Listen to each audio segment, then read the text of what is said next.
Yo, what's going on, y'all? Welcome back to the Reading Needs, like your Bible series. We're gonna be doing Samuel 20 to 25. And, I'm glad I'm doing a 5 chapter one today. Because if I had to, read more than 5 chapters, if I waited tomorrow or something, then I'm not gonna lie, I'm just completing the entire book. Like, I'm just gonna complete the entire book because I'm not about to 5, 10, stop on 30. I'm like, no, bro. At that point, I'm just gonna read the entire thing. But just gonna do 5 today, and then finish the entire book tomorrow, and that'll be it. But I don't know. Maybe it would have been better if I did that. But yeah, you guys let me know in the comments. Oh wait, I barely get comments. Anyway, let's go. David and Jonathan's covenant. David fled from Naioth in Ramah, and he came and said to Jonathan, "What have I done? What is my guilt? What is my sin before against your father that he is seeking my life?" I mean, like, I just don't know what to say to that. I mean, hey, all you can really do is pray for people like that. That guy has no idea, or maybe he might know. I don't know, but I just know that he has no idea in 15 miles about there's gonna be a dog that runs across the street, and it's gonna make him spiral out of control, and then he is going to crash into a ditch.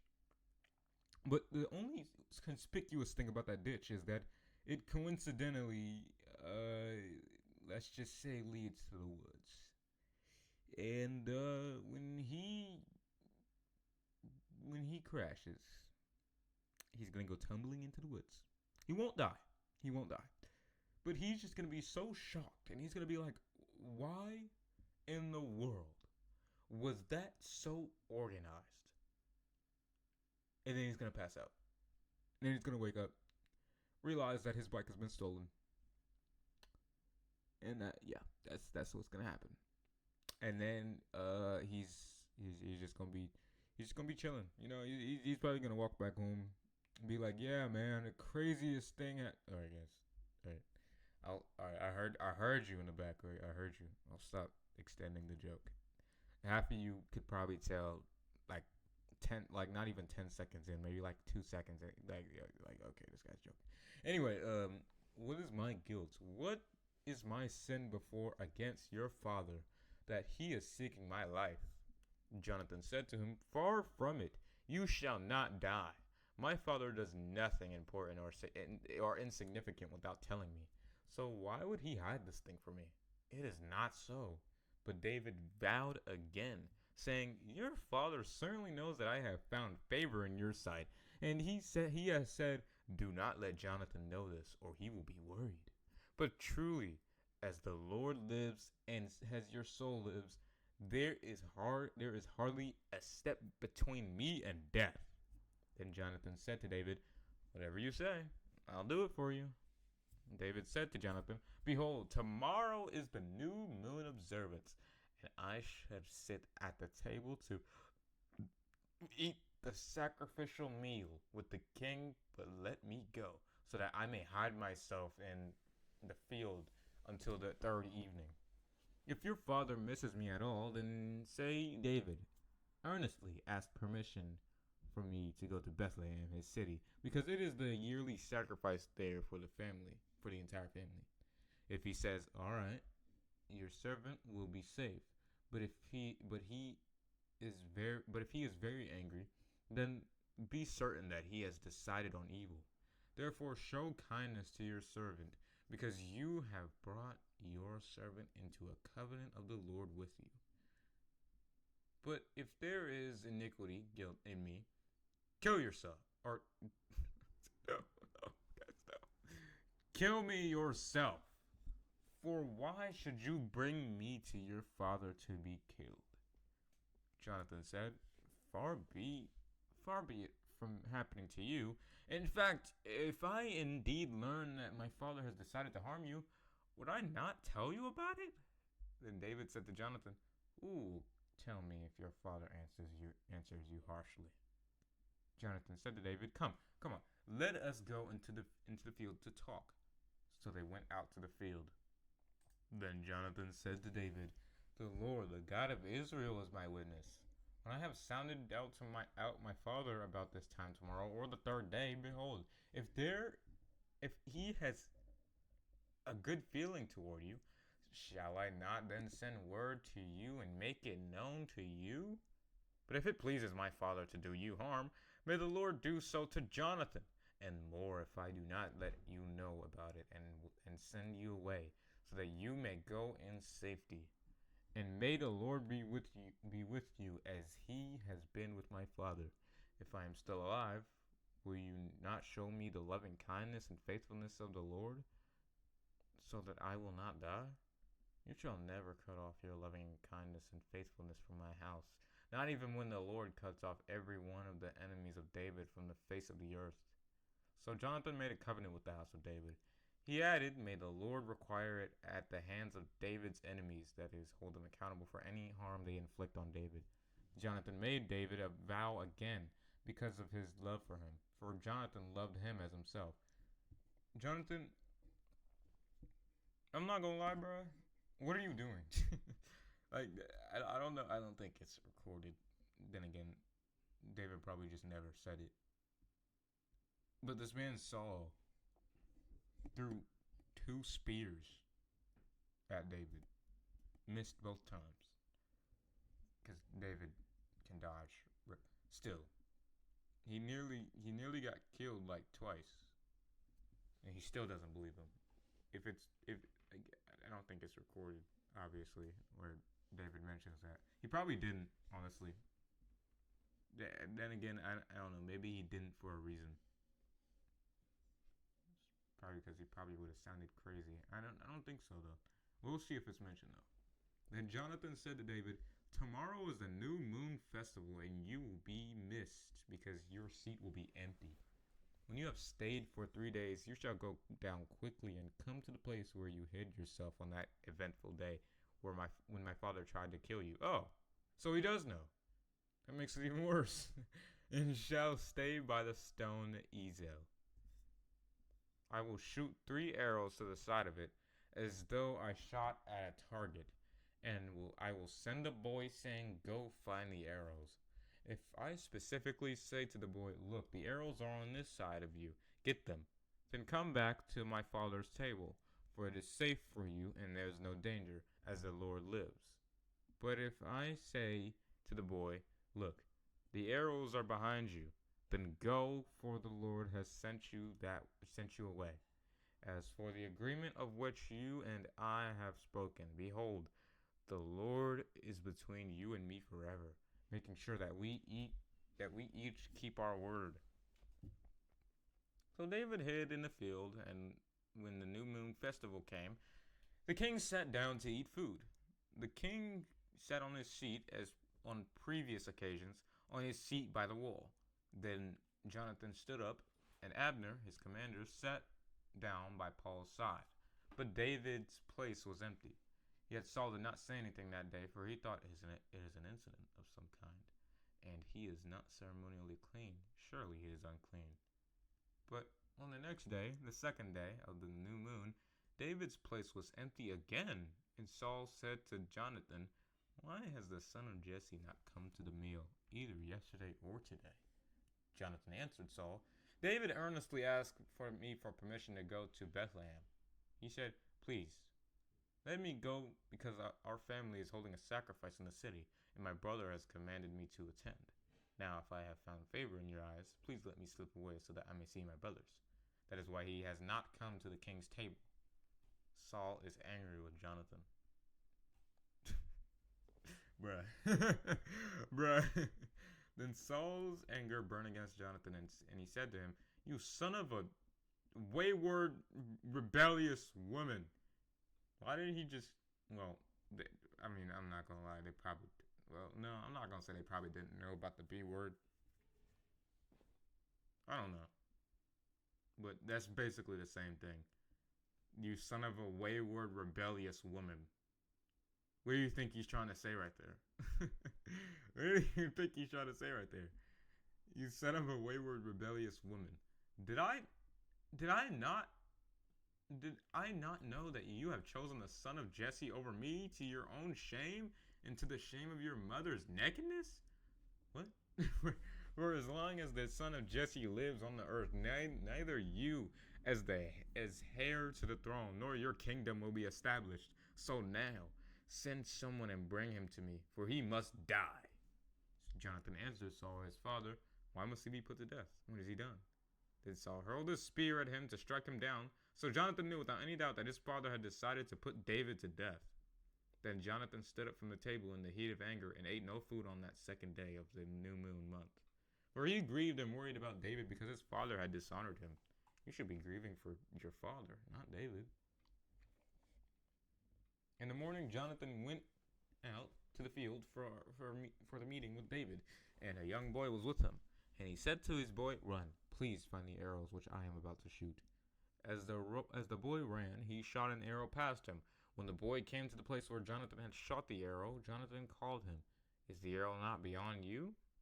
And Jonathan called out after the boy, hurry, be quick, do not stay.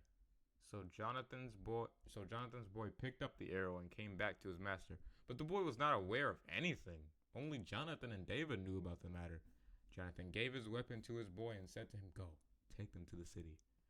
As soon as the boy was gone, David got up from the south side beside the mound of stones and fell on his face to the ground in submission and respect and bowed 3 times. Then they kissed one another and wept together, but David wept more. I know. Okay. I know they're gonna take they're gonna take it out of context. Okay. I know. You don't have to tell me that. Yeah, we know. I know. Jonathan told David, go in safety. I'm getting a call. I'm not gonna pick up though. She can wait. As soon as the boy was gone, David got up from the south side beside this mound of stones and fell on his face to the ground in submission and respect and bowed 3 times. Then they kissed one another and wept together, but David wept more. Jonathan told David, go in safety, inasmuch as we have sworn to each other in the name of the Lord, saying, the Lord shall be between me and you, and between my descendants and yours forever. Then he stood and left, while Jonathan went into the city. David takes consecrated bread. Then David went to Nob to Ahimelech. The priest and Ahimelech came trembling in fear to meet David and said to him, why are you alone, and no one with you?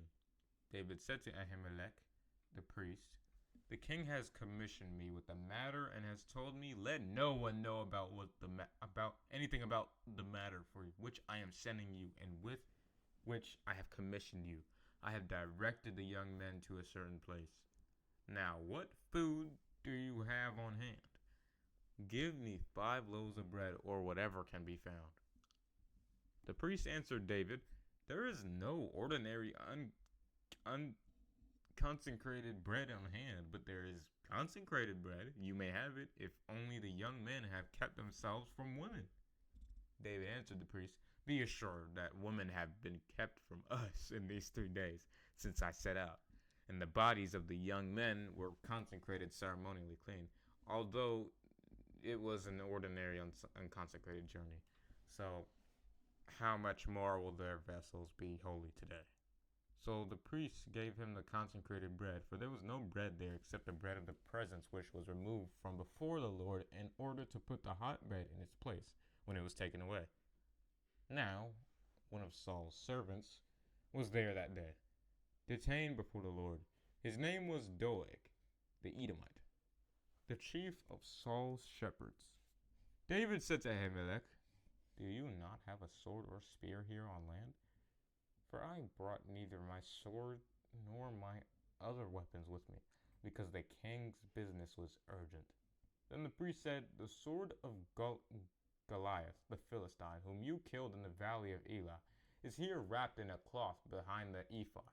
If you would take it for yourself, if you would take it for yourself, do so. For there is no other here except for it. And David said, there is none like that. Give it to me. Then David arose and fled from Saul that day, and went to Achish, king of Gath. The servants of Achish said to him, is this not David, the king of the land? Did they not sing in praise of this one as they danced, saying, Saul has slain his thousands, and David his 10,000s? David took these words to heart and was greatly afraid of Achish, king of Gath. So, fearing for his life, he changed his behavior in their sight and acted insanely in their hands. And he scribbled on the doors of the gate and drooled on his Dude, if David was alive, he'd be funny. Dude, that's hilarious. He's acting like Muhammad.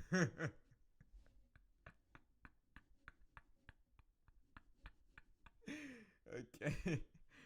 Then Achish said to his servant, look, you see that man is insane. Why you brought him to me? Do I lack madmen that you bring this one to behave like a madman in my presence? Shall this one come into my house? The priest slain at Nob, not Noab, that says Nob. So David departed from there and escaped to the cave of Adullah. And when his brothers and all his father's house heard about him, they went down there to him. Everyone who was suffering hardship, and everyone who was in debt, and everyone who was discontented gathered to him. And he became captain over them. There were about 400 men with him. And David went from there to Mizpah of Moab. And he said to the king of Moab, please let my father and my mother come out of Judah and stay with you until I know what God will do for me. And he left them with the king of Moab, and they stayed with him all the time that David was in the stronghold. Then the prophet Gad said to David, do not stay in the stronghold. Leave and go into the land of Judah. So David left and went into the forest of Hereth.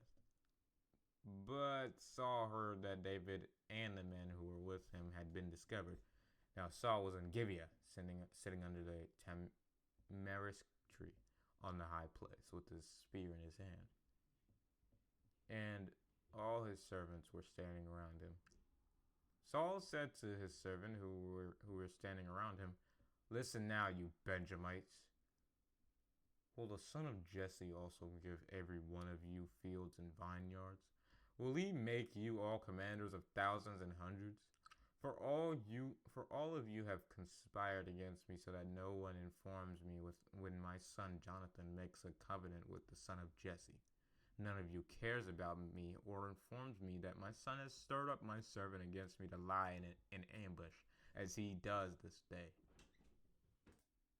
All right, I don't forgot where I was. I had to do something. Listen now, you Benjamites. Will the son of Jesse also give every one of your fields and vineyards? Will he make you all commanders of thousands and of hundreds? For all of you have conspired against me, so that no one informs me when my son Jonathan makes a covenant with the son of Jesse. None of you cares about me or informs me that my son has stirred up my servant against me to lie in ambush, as he does this day. Then Doeg, the Edomite, who was standing with Saul's servants, replied, I saw the son of Jesse come to Nob, to Ahimelech the priest, the son of Ahitub. Ahimelech inquired of the Lord for him, and gave him provision and the sword of Goliath the Philistine. Then the king sent someone to call Ahimelech the priest, the son of Ahitub, and all his father's household, the priests who were at Nob, and all of them came to the king. Then Saul said, Listen now, son of Ahitub. He replied, Here I am. at your service, my lord. Saul said to him, Why have you and the son of Jesse conspired against me, and that you have given him bread and a sword, and have inquired of God for him, so he would rebel against me by lying in ambush as he does this day? Then Ahimelech answered the king, and who among all your servants is faithful and trustworthy as David, who's the king's son-in-law, and who is captain over your guard and your confidant, and is honored in your house? Did I just begin to inquire of God for him today? Far be it from me. Do not let the king impute any guilt to his servant or to any of the household of my father, for your servant knows nothing at all about this entire matter. But Saul said, Be assured that you shall die, Ahimelech, you and all your father's household, extended family. And the king said to the guards who stood around him, Turn around and kill the priest of the Lord, because their loyalty is also with David, and because they knew that he was fleeing and did not inform me. But the servants of the king were not willing to put out their hands to attack the Lord's priests. So the king said to Doeg, You turn around and attack the priests. And Doeg the Edomite turned and attacked the priests. And that day he killed 85 men who wore the priest's linen ephod. And he struck the Nob, the city of the priests, with the edge of the sword, both men and women, children and infants. Also he struck oxen and donkeys and sheep with the edge of the sword. But one of the sons of Ahimelech, the son of Ahitub, named Abiathar, escaped and fled to David. Abiathar told David that Saul had murdered the Lord's priests. Then David said to Abiathar, I knew that day when Doeg the Edomite was there that he would certainly tell Saul, I have brought about the death of everyone in your father's household, extended family. Stay with me. Do not be afraid, for he who seeks my life seeks yours, but you are safe with me. David rescues Keilah. Then they told David, saying, Behold, the Philistines are fighting against Keilah and are plundering, robbing, the threshing floors of the grain. So David inquired of the Lord, saying, Shall I go and attack these Philistines? And the Lord said to David, Go and attack the Philistines and save Keilah. But David's men said to him, Listen, we're already afraid here in Judah. How much more than if we go to Keilah against the battle lines of the Philistines? Then David inquired of the Lord again, and the Lord answered him, Arise, go down to Keilah, for I will hand over the Philistines to you. So David and his men went to Keilah and fought the Philistines. He drove away their cattle and struck them with a great slaughter. So David rescued the inhabitants of Keilah. When Abiathar, the son of Ahimelech, fled to David at Keilah, he came down with an ephod in his hand. Now when Saul was informed that David had come to Keilah, Saul said, God has handed him over to me, for he shut himself in by entering a city that has double gates and bars. So Saul summoned all the people, soldiers for war, to go down to Keilah to besiege David and his men. But David knew that Saul was plotting evil against him, and he said to Abiathar, the priest, Bring the ephod here. Then David said, O Lord, the God of Israel, your servant has heard for certain that Saul intends to come to Keilah to destroy the city on my account. Will the men of Keilah hand me over to him? Will Saul come down just as your servant has heard? O Lord, God of Israel, I pray, tell your servant. And the Lord said, He will come down. Then David asked, Will the men of Keilah surrender me and my men to Saul? The Lord said, They will surrender you. Then David and his men, about 600, arose and left Keilah, and they went wherever they could go. When Saul was told that David had escaped from Keilah, he gave up the pursuit. David stayed in the wilderness and strongholds, in the hill country of the wilderness of Ziph. Saul searched him for Saul searched for him every day, but God did not hand David over to him. Saul pursues David. Now David became aware that Saul had come out to seek his life.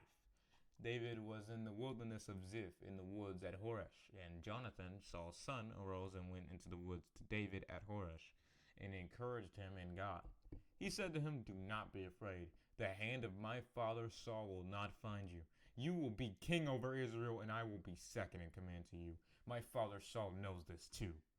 So the two of them made a covenant before the Lord, and David stayed in the woods at Horesh, and Jonathan went to his house. Then the Ziphites came to Saul at Gibeah, saying, "Is David not hiding with us in strongholds of Horesh on the hill of Hachilah, which is south of Jeshimon? Now then, O king, come down to Ziph, in accordance with all your heart's desire to do so, and capture him, and our part shall be to hand him over to the king." Saul said, "May you be blessed by the Lord, because you have had compassion on me. Go now, be very persistent and investigate, and see where his haunt is, and who has seen him there. For I am told he is very cunning. So look and take a note of all the places where he hides, and come back to me with the established facts. Then I will go with you. If he is anywhere in the land, I will search him out among all the thousands of Judah." So they arose and went to Ziph ahead of Saul. Now David and his men were in the wilderness of Maon, in the Arabah south of Jeshimon. Then Saul and his men went to search for him. When David was told about it, he went down to the rock and stayed there, in the wilderness of Maon. When Saul heard it, he pursued David in the wilderness of Maon. Saul went on one side of the mountain, and David and his men on the other side of the mountain. And David was hurrying to get away from Saul, for Saul and his men were surrounding David and his men to capture them. But a messenger came to Saul, saying, "Hurry and come, because the Philistines have attacked the land." So Saul returned from pursuing David and went to meet the Philistines. Therefore they called that place the Rock of Escape. David went from there and stayed in the strongholds of En-Gedi. David spares Saul's life. When Saul returned from following the Philistines, he was told, "Behold, David is in the wilderness of En-Gedi."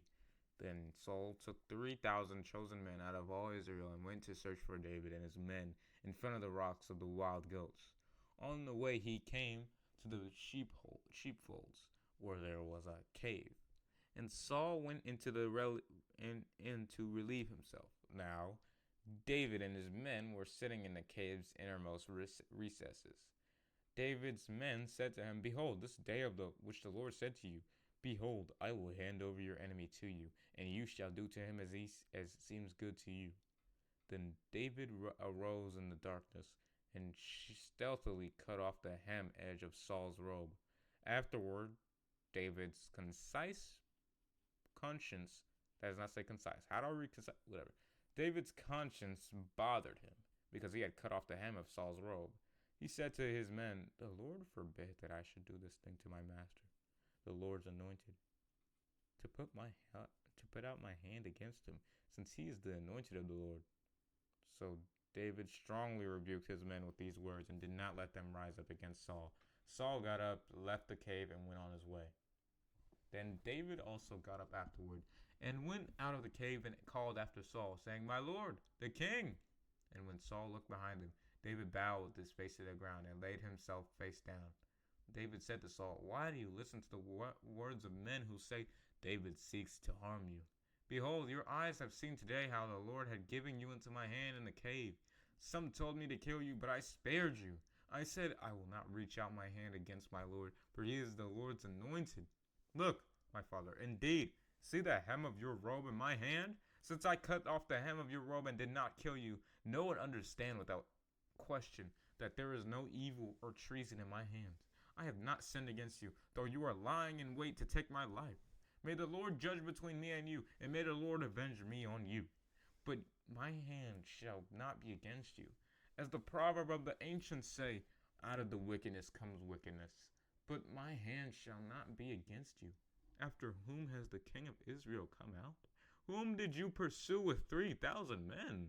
A dead dog? A single flea? May the Lord be the judge and render judgment between me and you, and may he see and plead my cause, and vindicate me by saving me from your hand. When David had finished making sense, saying these words to Saul, Saul said, Is this your voice, my son David? Then Saul raised his voice and wept. He said to David, You are more righteous and upright in God's eyes than I, for you have done good to me, but I have done evil to you. You have declared today the good that you have done to me, for when the Lord put me into your hand, you did not kill me.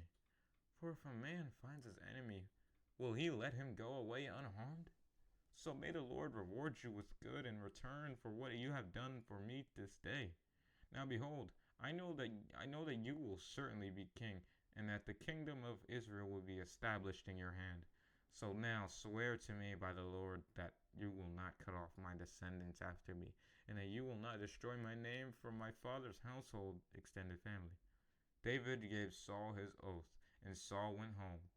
But David and his men went up to the mountain stronghold, so they still didn't trust him.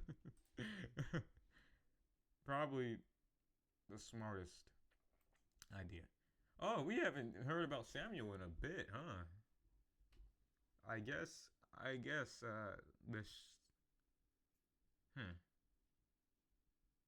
Samuel was like a tiny part. I'm not gonna say tiny part, but it's like, we don't read about him much, even though this is his book. Anyway, Samuel's death. Now, Samuel died, and all Israel assembled and mourned for him, and they buried him at his house in Ramah. Then David left and went down to the wilderness of Paran. Nabal and Abigail. Now there was a man in Maon whose business and possessions were in Carmel, and the man was very rich. He had 3,000 sheep and 1,000 goats, and he was shearing his sheep in Carmel. Now the man's name was Nabal, and his wife's name was Abigail. She was intelligent and beautiful in appearance. But the man was harsh and evil in his dealings. He was a Calebite. Where am I? Okay, verse 4. David heard in the wilderness that Nabal was shearing his sheep. So David sent 10 young men, and David said to the young men, Go up to Carmel and go to Nabal and greet him in my name, and this is what you shall say. Have a long life. Peace be with you, and peace to your house, and peace to all that you have. Now, I have heard that you have shearers.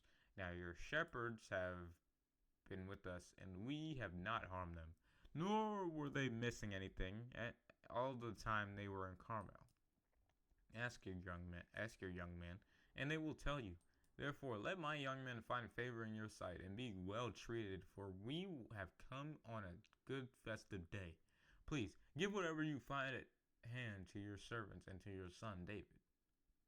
When David's young men came, they spoke to Nabal according to all these words in the name of David. Then they waited. But Nabal answered David's servants and said, Who is David? And who is the son of Jesse? These are many servants today, each of whom is breaking away from his master. So should I take my bread and my water and my meat that I have slaughtered for my shearers and give it to men when I do not know where they are from? So David's young men made their way back and returned, and they came and told him everything that was said to them by Nabal. David said to his men, Each man put on your sword. So each man put on his sword. David also put on his sword, and about 400 men went up behind David, while 200 men stayed back with the provisions and supplies. But one of Nabal's young men told Abigail, Nabal's wife, Listen, David sent messengers out of the wilderness to greet our master, and he shouted at them in contempt. But David's men were very good to us, and were not harmed or treated badly, nor did we miss anything as long as we were with them, when we were in the fields. They were a wall of protection to us both night and day, all the time that we were with them tending the sheep. Now then, know this and consider what you should do. For evil is already planned against our master and against his household. But he is such a worthless and wicked man that one cannot speak reasonably to him. Abigail intercedes. Then Abigail hurried and took 200 loaves of bread, 2 jugs of wine, 5 sheep already prepared for roasting, 5 measures of roasted grain, 100 clusters of raisins, and 200 cakes of fig, and loaded them on donkeys. She said to her young men servants, "Go on ahead of me. Behold, I am coming after you." But she did not tell her husband Nabal. It happened that as she was riding on her donkey and coming down by way of the hidden part of the mountain, that suddenly David and his men were coming down toward her, and she met them. Now David had said, "Surely in vain I have protected and guarded all that this man has in the wilderness, so that nothing was missing of all that belonged to him, and he has repaid me for evil for good. May God do so to the enemies of David, and more also, if by morning I leave alive even one male any who belong to him." When Abigail saw David, she hurried and dismounted from the donkey and kneeled face downward before David and bowed to the ground in respect. Kneeling at his feet, she said, "My lord, let the blame and guilt be on me alone. And please let your maidservant speak to you, and listen to the words of your maidservant. Please do not let my lord pay attention to this worthless man Nabal, for as his name is, so is he. Nabal, fool, is his name, and his foolish stupidity is with him. But I, your maidservant, did not see my lord's young man whom you sent. So now, my lord, as the Lord lives, and as your soul lives, since the Lord has prevented you from shedding blood, and from avenging yourself by your own hand, now then let your enemies and those who seek to do evil to my lord be as self-destructive as Nabal. Now this gift which your maidservant has brought, my lord, let it be given to the young men who accompany and follow my lord. Please forgive the transgressions of your maidservant, for the Lord will certainly be made my lord a secure and enduring house, because my lord is fighting the battles of the Lord, and evil will not be found in you all your days. Should anyone rise up to pursue you and to seek your life, then the life of my Lord will be bound in the precious bundle of the living with the Lord your God. But the lives of your enemies, those he will hurl out as from the center of a sling. And it will happen when the Lord does for my Lord according to all the good that he has promised concerning you, and appoints you ruler over Israel, that this incident will not cause grief or bring a trouble conscience to my Lord, both by having shed blood without cause, and by my Lord having avenged himself. When the Lord deals well with my Lord, then remember with favor your maidservant." David said to Abigail, "Blessed be the Lord, the God of Israel, who sent you to meet me this day. And blessed be your discretion and discernment. And blessed be you who has kept me from bloodshed to this day, and from avenging myself by my own hand. Nevertheless, as the Lord God, the God of Israel lives, who has prevented me from harming you, if you had not come down quickly to meet me, most certainly by the morning light there would not have been left to Nabal so much as one male." So David accepted what she had brought to him, and said to her, "Go up to your house in peace. See, I have listened to you and have granted your request." Then Abigail came to Nabal, and he was holding a feast in his house, for the shearers like the feast of a king, and Nabal's mood was joyous because he was very drunk. So he told him nothing at all until the morning light. But in the morning, when Nabal was sober, and his wife told him these things, his heart died within him and became paralyzed and helpless like a stone. About 10 days later, the Lord struck Nabal and he died. Yikes. David marries Abigail. Dang. when David heard that Nabal was dead, he said, "Blessed be the Lord who has pleaded the cause of my reproach suffered at the hand of Nabal, and has kept his servant from retaliating with evil. For the Lord has returned to the wickedness of Nabal on his own head." Then David sent word to Abigail, proposing to take her as his wife. When the servants of David came to Abigail at Carmel, they said, "David sent us to you to take him to take you to him to be his wife." And she stood and bowed with her face to the ground and said, "Behold, your maidservant is ready to be a maid to wash the feet of the servants of my lord." Then Abigail quickly got up and rode on a donkey with 5 of her maidens who attended her, and she followed the messengers of David and became his wife. David had also taken Ahinoam of Jezreel, and they both became his wives. But Saul had given Michal, his younger daughter, David's wife, to Palti the son of Laish, who was from Galim. And as of right now, that's it. God bless.